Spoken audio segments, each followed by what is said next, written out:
Good morning. Hi everyone. It's Honeybee Henderson. Wake Up Wednesdays. One love. Okay, so wanted to talk a little bit today about the power of our minds and the necessity to question everything that your mind is feeding you. This is not to say that the mind is always inaccurate or incorrect, but oftentimes the mind will generate thoughts that come from an unconscious place, a part of us that has perhaps been wounded or has implemented a pattern of protection, or even a pattern of self-sabotage. Most of the time, these thoughts that are coming through the brain are coming from that unconscious place.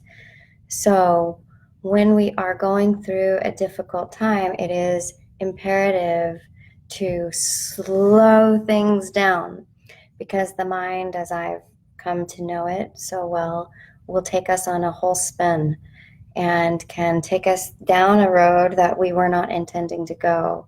These thoughts can be so powerful and they create our reality. But it will take you a significant amount of willpower to thwart the thoughts. So my suggestion of the day is, the truth is to do sit-ups, because I want to invite you to feel strong in your center, to feel strong in your being, so that when a thought comes through, you actually have the choice, you have the will to choose the thought or to not choose the thought. So this is how the mind-body is connected.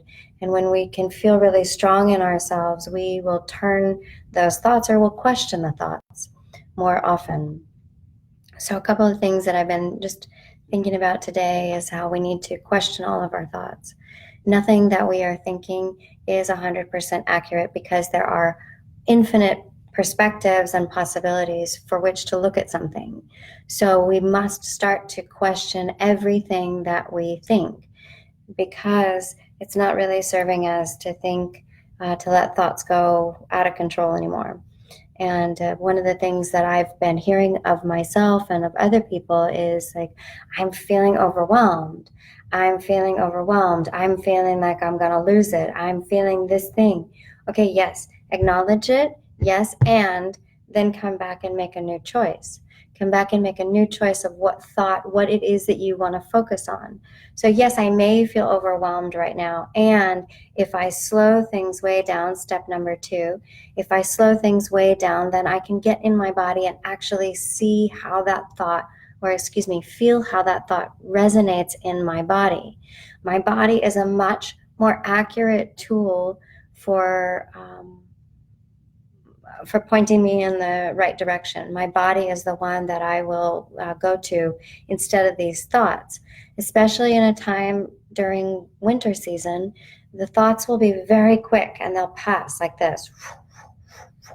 And the more that we focus on a negative thought or pattern, the more it will spiral and catch some momentum and take us down into this downward spiral, which is why I really recommend sit-ups, because the sit-ups will help us to get strong and say, oh, no, I'm not paying attention to that thought.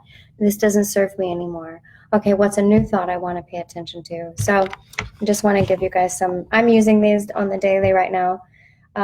Also, pay attention to how you retell your stories and how often you're retelling your stories. Oftentimes, the stories are very unnecessary. So one of the things that I like to do is to give my clients 5 minutes to retell the story in the overly dramatic telenovela style way of communicating, where the drama is super colorful, where it's all felt out, and then whoop, we stop. 5 minutes with a timer. And that's all the time that you allow yourself to go into the drama. But go into it and get out of it.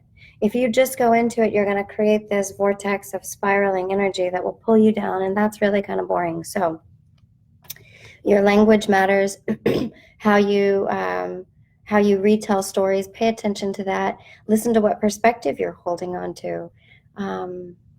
Slow down. Take time to feel to feel the body. Take time to move the body. Take time to get intimate with this physical form so that when a thought comes in, it becomes more natural for you to see if it resonates or doesn't resonate.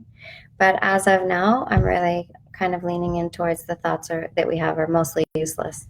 So I would guess maybe 99% of them are useless. So there's just infinite possibilities and infinite perspectives we can take. So hope this is helpful. If you did find it, please share it. I'm really honored and delighted to have this information come through when it does. It really resonates in my body. This comes from a conversation with a friend and just listening to the way that I was sharing and the way that I was hearing, and really realizing like this is the whole game. It's a mind game, repatterning, reprogramming the brain. So if you need any support, I am certified in neurolinguistic programming, which I love, NLP, and I'm happy to support you and kind of seeing where we can shift your thoughts. All right. Blessings. Wake Up Wednesdays. Love you guys. Be well.